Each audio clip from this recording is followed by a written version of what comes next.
ధన్యవాదములు ధన్యవాదములు సార్. అనంతరం గౌరవ పార్లమెంట్ సభ్యులు విజయవాడ గౌరవనీయులు శ్రీ కేశినేని శివరాజ్ చిన్ని గారిని మాట్లాడవలసిందిగా కోరుతున్నాం. అందరికీ నమస్కారం. వేదికని అలంకరించిన గౌరవనీయులు పూజ్యులు నారా చంద్రబాబు నాయుడు, గౌరవ ముఖ్యమంత్రి నారా చంద్రబాబు నాయుడు గారికి, వేదికను అలంకరించిన మంత్రులు అనగాని సత్యప్రసాద్ గారికి, సత్యకుమార్ యాదవ్ గారికి, ఇరిగేషన్ శాఖ మంత్రి రామానాయుడు గారికి, అందరికీ కూడా నా నమస్కారాలు. వేదికను అలంకరించిన పెద్దలకి, వేదిక ముందున్న తెలుగుదేశం సభ్యులకి, అంతేకాకుండా రైతులకి, నా అందరికీ కూడా నా నమస్కారాలు. ఇవాళ ఒక ముందు చూపు వ్యవహారం. ఇవాళ వర్షాలు లేవు. వర్షాలు లేని సమయంలో కూడా కృష్ణా డెల్టాకి నీరు వచ్చిందంటే అది మన ముందు చూపుతో గౌరవ ముఖ్యమంత్రి నారా చంద్రబాబు నాయుడు గారు చేసిన కృషి. ఈ పట్టిసీమ ప్రాజెక్టు నిజంగా చూస్తే పక్క రాష్ట్రాల్లో ఎన్నో ప్రాజెక్టులు చేశారు. ఒక 1300 కోట్లలో 11 నెలల సమయంలో సుమారు 13 లక్షల ఎకరాలకి నీరు ఇచ్చిన ప్రాజెక్ట్ ఏదన్నా ఉందంటే అది పట్టిసీమ. అది చంద్రబాబు నాయుడు గారి యొక్క ముందు చూపే కాదు, ఆయన యొక్క విజన్. ఆంధ్రప్రదేశ్కి ఏదన్నా ఒక అంబాసిడర్ బ్రాండ్ అనేది ఏదన్నా ఉందంటే ఈ విడిపోయిన రాష్ట్రంలో, ఈ దగాపడ్డ రాష్ట్రంలో ఏకైక విజన్ అది మన ముఖ్యమంత్రి నారా చంద్రబాబు నాయుడు గారు. కాబట్టి ఇటువంటి నాయకుడికి మనం అందరం వారసులుగా ఉన్నందుకు మనందరం కూడా చాలా అదృష్టంగా భావిస్తాం. ఇవాళ కృష్ణా డెల్టాకి పేరు గుర్తుకొస్తే రకరకాలుగా చెప్తారు అందరూ.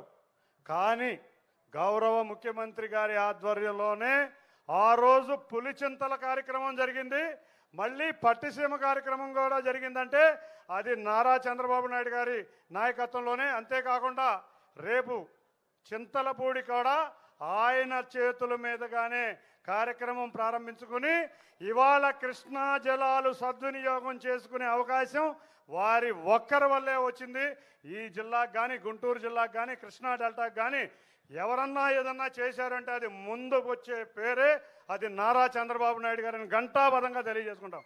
ఎప్పుడో కాటన్ ద్వారా అక్కడ బ్యారేజ్ కట్టారు, ధవళేశ్వరం బ్యారేజ్ కట్టారు, ప్రకాశం బ్యారేజ్ కట్టారు అన్నారు. కానీ ఆ తర్వాత ఈ డెల్టాకి కృష్ణా గోదావరి జలాలు సద్వినియోగంగా అంతకు మించి వినియోగం చేసిన ఏకైక వ్యక్తి మన గౌరవ ముఖ్యమంత్రి నారా చంద్రబాబు నాయుడు గారు.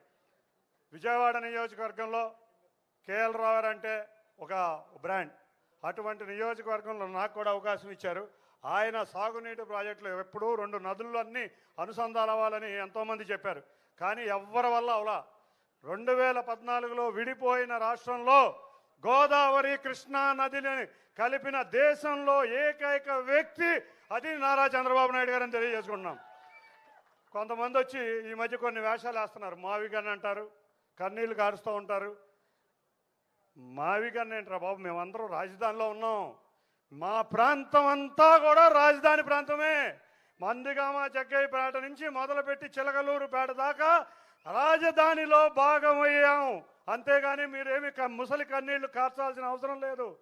మా గౌరవ ముఖ్యమంత్రి నారా చంద్రబాబు నాయుడు గారి ఆధ్వర్యంలో ఈ ప్రాంతంలో రాజధాని, మా బిడ్డలకి ఉద్యోగ అవకాశాలు, మా ప్రాంతానికి ఒక అదృష్టం కలుగుతుందంటే అది గౌరవ ముఖ్యమంత్రి నారా చంద్రబాబు నాయుడు గారి ఆధ్వర్యంలో అని తెలియజేసుకుంటూ, సార్ తప్పకుండా మాకు ఎన్నో అవకాశాలు ఇచ్చారు.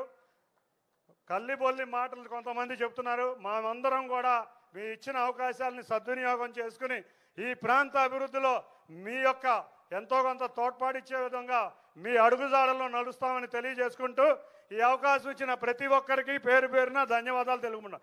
జై చంద్రబాబు నాయుడు గారు, జై చంద్రబాబు నాయుడు గారు, జై జన్మభూమి, జై తెలుగుదేశం. Thank you. ధన్యవాదములు సార్.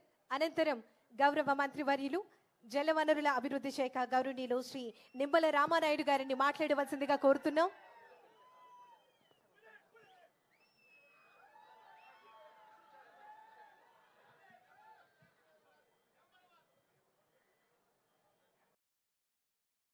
మీన్ వైల్ గౌరవ మంత్రివర్యులు గౌరవ